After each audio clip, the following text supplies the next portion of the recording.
Bueno, el tema de esta noche es conocimiento versus sabiduría, ¿no? ¿Qué es una cosa y qué es la otra? La Biblia cuando habla de sabiduría, habla de más alto conocimiento. Acá somos todos inteligentes, ¿no? Pueden estudiar, aprender, razonar, asociar un tema con otro, pero Dios quiere algo más en nosotros. Entonces vamos a ver este tema. Para triunfar en la vida, nosotros tenemos que estudiar, prepararnos y cada vez saber más y más para hacer más efectivo nuestro trabajo. Y en las cosas espirituales es lo mismo, pero más importante todavía, porque mientras más conozcamos a Dios, mejores cristianos vamos a ser. Así que es muy importante. En Oseas 4:1, Dios dice, no hay conocimiento de Dios. Hoy en día hay mucha gente que tampoco tiene el verdadero conocimiento de Dios, porque muchos son su propio Dios, ¿no? Y hay muchos dioses falsos. Y en Oseas 4:6 dice, al pueblo le faltó conocimiento. Por eso, como consecuencia, fue destruido por falta de conocimiento. ¿Por qué es tan importante conocer a Dios? Porque cuanto más lo conocemos, más lo amamos. Entonces, obedecerlo va a ser más fácil, ¿no? Cuanto más lo amemos, más fácil va a ser obedecer lo que Él nos pide que hagamos, ¿no? Dice, si me aman, obedezcan mis mandamientos. Así que es muy, muy importante. Tener conocimiento nos ayuda a analizar cómo resolver las situaciones. En Primera de Reyes 3:9 David le pide a Dios un corazón con entendimiento. Dice, un corazón que entienda para distinguir lo bueno de lo malo. Hoy en día que a lo bueno se le dice malo y a lo malo bueno, como dice Isaías 5:20, es muy importante que Dios nos dé un corazón, que es la mente, para discernir entre lo bueno y lo malo. En la Biblia la sabiduría se relaciona también con la prudencia. La sabiduría es la habilidad que tenemos o que nos da Dios para aplicar los conocimientos que adquirimos en las áreas más difíciles de la vida. Este, Rita nos va a leer lo que dice Santiago 1:5. Rita, Santiago 1:5. Sí, dice, y si alguno de vosotros tiene falta de sabiduría, pídala a Dios, el cual da a todos abundantemente y sin reproche, y le será dado. No. Dice, en Dios habla hoy, dice, pues Dios da a todos sin límites, sin límites. Es cuestión de pedir. En el siguiente versículo dice que hay que pedir con fe, ¿no? Pero es cuestión de pedirla y Él nos da. Muchos tienen conocimientos, pero no tienen sabiduría porque no hay gente práctica, no sabe aplicar los conocimientos a las cosas cotidianas. En Jeremías 9:24, en la versión Nueva Traducción Viviente, dice, si alguien desea jactarse, que sea solo en conocerme verdaderamente y entender que yo soy el Señor quien demuestra su amor inagotable. Entender quién es Dios y cuánto nos ama. Amor inagotable. Dice que de eso sí nos podemos gloriar o jactar. Fíjense, ¿no? Dice que conocerlo nos da seguridad en que todo lo que hace es para nuestro bien. La sabiduría es el grado más alto del saber, donde se une la inteligencia que todos tenemos, la experiencia que cuantos más años tenemos, más tenemos, el sentido común, que a veces no lo tenemos, y el buen juicio, el buen juicio. Después voy a explicarles qué es el buen juicio. Este, Se puede ser inteligente, pero poco sabio. De la sabiduría de Dios hablo, ¿no? Pero también se puede ser poco inteligente y sin embargo muy sabio, tener la sabiduría de Dios. ¿Cuál es la diferencia entre la inteligencia y la sabiduría? ¿Qué es la inteligencia? Si es la capacidad intelectual para incorporar conocimientos, ¿no? Viene a través de los libros y de los aprendizajes de la vida. Es agregar nuevos saberes a las cosas previas que ya sabemos. Dicen que el inteligente logra salir de un pozo del cual un sabio nunca hubiera caído. No sé si se entiende el ejemplo, ¿no? El inteligente sabe salir, pero el sabio nunca hubiera caído directamente. Y se habla de, una cosa es aprender un tema, como estamos aprendiendo hoy, y otra cosa es aprender, que va con H en el medio, que es incorporar, asimilar, captar, agarrar a través de los cinco sentidos nuevos conocimientos. Sobre la inteligencia, no sé si ustedes oyeron hablar del famoso psiquiatra español Enrique Rojas, que da conferencias y escribió unos libros bárbaros. Y entonces él explica qué es la inteligencia. Dice la capacidad de distinguir entre lo superficial y lo superfluo, ¿no? Muchas veces perdemos tiempos en cosas superfluas. La capacidad de síntesis, de razonar. A veces alguien nos quiere explicar algo y da tanta vuelta y cuando termina de dar la explicación estamos todos dormidos, ya nos perdimos, ¿no? Capacidad de síntesis. Recibir información,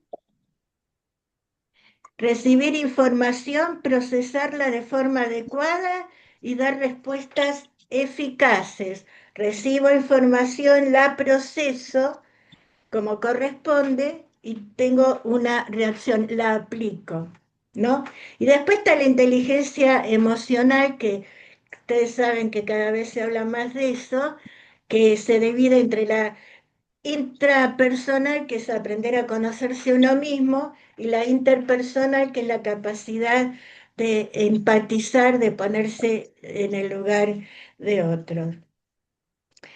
Dice que hay una diferencia entre ser listo y ser inteligente.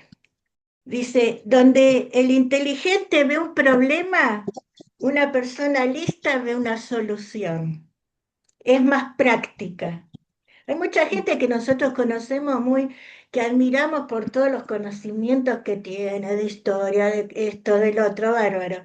Pero no es práctica. Cuando se presenta un problema cotidiano, no sabe para dónde arrancar. ¿Se entiende la diferencia? Dice, la unión es lo ideal entre el listo y el inteligente. La lectura, dice este hombre, es la puerta de la entrada de la inteligencia. Cuanto más leemos, cerebro más se expande, más neuronas, más conexiones. Y lo que está haciendo justo ahora Carmen es lo que él aconseja, anotar lo que uno va escuchando, porque al escribir la parte frontal del cerebro se activa y se fija más el concepto en la memoria. Y dice él, cuanto más sabe uno, más sencillez y humildad debe tener. No hay que jactarse de saber mucho. Cuanto más uno sabe, más humilde debe ser. ¿Por qué? Porque siempre hay algo más para aprender. Bueno, vamos a seguir entonces. En la Biblia la palabra más cercana a sabiduría, esto lo encontré hace un rato en inteligencia artificial. La palabra más cercana a sabiduría tiene que ver con el juicio moral. Y busqué qué es juicio moral. Dice que es la capacidad de evaluar si una persona o situación es correcta o incorrecta, si es buena o mala. Hay que preguntarse, ¿está bien actuar así? Así que miren qué interesante. Este, Mm. En Proverbios 24, 3 y 4, en la versión de la traducción del lenguaje actual, dice, construye tu casa, o sea, tu vida, construye tu vida con sabiduría y entendimiento. Buen juicio, ¿no? Buen juicio. Y llena tus habitaciones de conocimiento, que es el más bello tesoro. Nos pueden sacar todo, pero lo que quedó acá, todo lo que aprendimos, y más si es de Dios, no nos puede sacar nadie. Bien, entonces Timoteo 6, 20 y 21, Pablo le dice a Timoteo, no escuches palabrerías mundanas y vacías, ni los argumentos de la falsamente llamada ciencia, ¿no? ¿Por qué falsa? Porque esta ciencia que él le dice que no tiene que atender es la sabiduría humana de una persona alejada de Dios. Entonces le aconseja que no la escuches, que son palabrerías. En el 21 dice que muchos al escuchar esa falsa ciencia se alejaron de la fe. Por escuchar lo que no corresponde se alejan de la fe. ¿Cómo obtener conocimiento verdadero? Primero, por escuchar la palabra de Dios, como la estamos escuchando ahora, ¿no? Uno se o va a la iglesia a escuchar sermones, la escuela sabática, podemos ponernos en YouTube un montón de sermones hermosos, teniendo cuidado de lo que uno va a escuchar. Yo le había pedido, creo que a Carmen, si podía, le agregué Hechos 17:11, puede ser, Carmen, que te haya agregado. Dice, estos eran más nobles de los que estaban en Tesalónica, pues recibieron la palabra con toda solicitud, escudriñando cada día las escrituras para ver si estas cosas eran así. Bueno, acá dice que los de Tesalónica eran, digamos, escudriñaban la palabra de Dios, no se quedaban con lo que les decían o les leían la palabra, no, ellos iban a sus casas y escudriñaban con cuidado para ver si era verdad o era mentira. Los de Berea, dice, ¿no es cierto? Lo que pasa, dice que era la gente de Berea, tenía la costumbre no de quedarse con lo que escuchan. Ustedes no se tienen que quedar con lo que escuchan de acá, sino tenemos todo el derecho de cuestionar y de hacer preguntas, ¿no? ¿Estamos de acuerdo? Entonces Sí. dice que nos tenemos que copiar de esta gente. Es un buen consejo. Muy bien. Después dijimos esto es por el oír la palabra. Segundo, el estudio personal guiado por el Espíritu Santo. En Juan 5:39 Jesús dice, ustedes estudian las escrituras con mucho cuidado porque esperan encontrar en ellas la vida eterna, ¿no? Con mucho cuidado para encontrar la vida eterna, pero termina diciendo, yo soy la vida eterna. Las escrituras hablan de mí, les dice Jesús, ¿no es cierto? En Jeremías 22:15, en la última parte 16, Dios a través de Jeremías le habla al rey Joacim. Era hijo del rey Josías. Josías había sido un rey extraordinario, ¿no? Y muy obediente a Dios. Pero Joacim era todo lo contrario. Le gustaba hacerse cosas grandiosas, y se enriquecía a costa de los obreros, de los que trabajaban para él. Entonces Dios le manda un mensaje a través de Jeremías. Y fíjense lo que dice, lo tengo de Dios habla hoy. Dice, tu padre gozó de la vida, ¿no? O sea, también tu papá la pasó bien. Vos lo que estás pasando bien, pero son miserables, ¿no? Tu padre gozó de la vida pero actuaba bien, con justicia y rectitud. Por eso le fue bien. Defendía los derechos de los pobres y oprimidos. Por eso le fue bien. Y termina el versículo diciendo Dios, eso se llama conocerme. Entonces, repetimos, ¿qué es conocer a Dios? Vivir con rectitud, con justicia, como dice acá, defender el derecho de los pobres y oprimidos, entre otras tantas cosas. Quien ama a Dios, quien lo conoce, va a vivir como Jesús vivió, haciendo todas estas cosas, por ejemplo.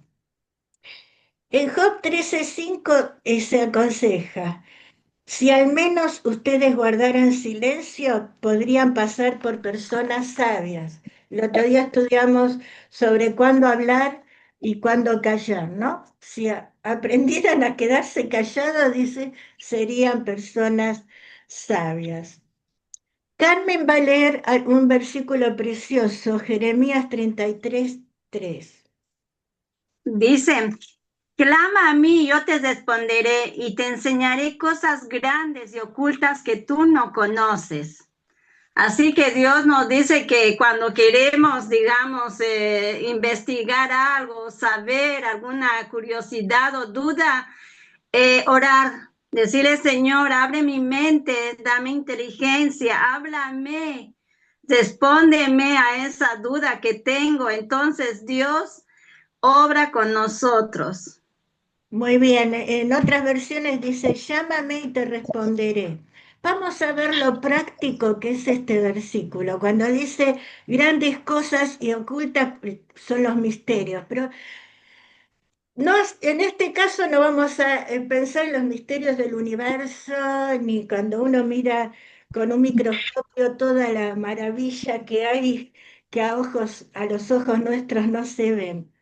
En las cosas prácticas de la vida, porque este versículo se puede aplicar perfectamente cuando tenemos que lidiar con quienes son severos, rencorosos, desconfiados, fríos, ilusos, irresponsables, altaneros, lentos, impulsivos, nerviosos, malhumorados, egoístas, criticones, exagerados, entrometidos y tantas otras cosas que no nos gusta, que son indeseables, que no tienen nada que ver con nuestro estilo de vida. Así que cuando nos toca en la casa, en el trabajo y donde sea, cada uno piense, estar con gente que tiene, esperemos no tener nosotros todos estos defectos, ¿no? ¿Cómo seguir? ¿Cómo seguir? Entonces acá dice, clama, llámame y yo te voy a dar sabiduría para saber cómo actuar con esta persona o con la otra. Miren qué práctica la podemos hacer este versículo tan lindo. Dios promete responder y enseñarnos a tratar con personas difíciles. Y hay dos personajes de la Biblia que vamos este, a charlar ahora. Uno que le faltó sabiduría y conocimiento de Jesús y el otro todo lo contrario. Vamos a hablar de Judas. Judas quiere decir alabanza. Y era un nombre muy común en la época de Jesús, solo que después de que hizo lo que hizo, ya las mamás no le pusieron más Judas a los hijos, ¿no? Como quien dice, se terminaron las alabanzas, pero es así. Él estuvo 3 años y medio con Jesús, ¿no? Dice que nunca fue un cristiano verdadero, porque a pesar de que tenía muy buenas cualidades, era inteligente, estudioso, era líder con capacidad en los asuntos financieros, por eso era el tesorero, ¿no? Y era un hombre de confianza, nadie se imaginaba que él estaba robando las ofrendas. Mantenía las apariencias, pura apariencia. En El deseo de toda la gente, que es una biografía de Jesús preciosa, dice, en vez de andar en la luz, prefirió conservar sus defectos sus malos deseos, pasiones vengativas y pensamientos rencorosos, hasta que Satanás se posesionó plenamente de él. Él no se llenó de Jesús, no se llenó de conocimiento, y ese lugar vacío lo ocupó el diablo y entró en él. Dice, escuchó a Jesús con sus oídos carnales, pero no aprendió de él sus enseñanzas espirituales y morales. Se creía autosuficiente, creía que no lo necesitaba Jesús. Dice, lección tras lección caía en oídos de Judas sin que él le prestara atención. Entraban por acá, salían por allá. Ni siquiera entraban acá y bajaban al corazón. Qué triste, ¿no? Estar 3 años, uno diría, si yo estuviera con Jesús estaría así, ¿no? Escuchando, preguntando, aprendiendo. Qué desperdicio. Y en el deseo de toda la gente dice, si hubiera querido abrir su corazón a Cristo, la gracia divina hubiera desterrado el demonio del egoísmo que había en él, ¿no? Y podría haber llegado a ser un súbdito del reino de Dios. ¡Qué desperdicio! En cambio, Timoteo, vamos a ver lo que dicen las palabras de Pablo antes de su muerte. Ledis va a leer.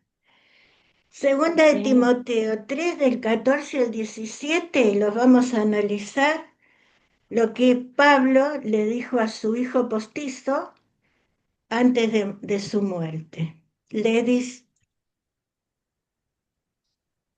Bien, segunda de Timoteo 3, versículos 14 al 17. Dice así, toda la escritura es inspirada. En cambio, tú persistes en lo que has aprendido y te persuadiste, sabiendo de quién lo aprendiste, que desde niño conoce las sagradas escrituras, las cuales te pueden hacer sabio para la salvación mediante la fe en Cristo Jesús. Toda la escritura es inspirada por Dios y es útil para enseñar, reprender, enmendar e instruir en justicia, para que el hombre de Dios sea perfecto, cabalmente instruido para toda buena obra. Bueno, yo creo que todo lo que allí nos dice, ¿verdad? Está clarísimo, ¿no? Que la Biblia nos enseña tantas cosas buenas para que nosotros podamos ser hombres y mujeres de bien en cuanto a lo moral y lo espiritual, siempre haciendo lo que agrada a Dios. Y por supuesto, al agradarlo a Dios, también agrada a los hombres. Y hacerlo no para complacer a los hombres, sino para dar gloria y honra a Dios. muy bien, fíjate que vos leíste, las escrituras te pueden hacer sabios para salvación. No tenemos otro medio, ¿no es Señor. cierto? No tenemos, o sea, está la oración, todo, pero las escrituras es la palabra escrita de Dios.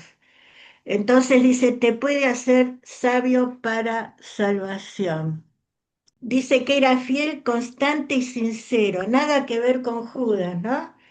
Dice, llevó Ujú. sus responsabilidades con mansedumbre, no era autosuficiente, no funcionaba por impulso y se preguntaba a cada paso, ¿será este el camino del Señor? Entonces, nos queda esto, ¿no? Pues dice, la palabra de Dios era la regla de su vida, dice Elena de White. Esto último me gustó, ¿no? ¿Será este el camino del Señor? Pedirle ante algo, ante las decisiones, que tomamos decisiones de la mañana a la noche, eh, ciertas decisiones importantes que son con trascendencia, ¿no? Que tienen consecuencias importantes, Jeremías 33:3, pedirle a él, ¿no? Clamar. Y a la vez, ¿será este el camino? Y el Espíritu Santo nunca deja sin respuesta a un alma sincera, nunca. Entonces, entre la diferencia, todos tenemos inteligencia, acá veo gente con mucho conocimiento porque le gusta estudiar la Biblia, porque le gusta aprender, por eso estamos acá, pero nosotros tenemos que dar el siguiente paso, ¿no? El siguiente paso que es tener la sabiduría de él y no la humana que no es sabiduría.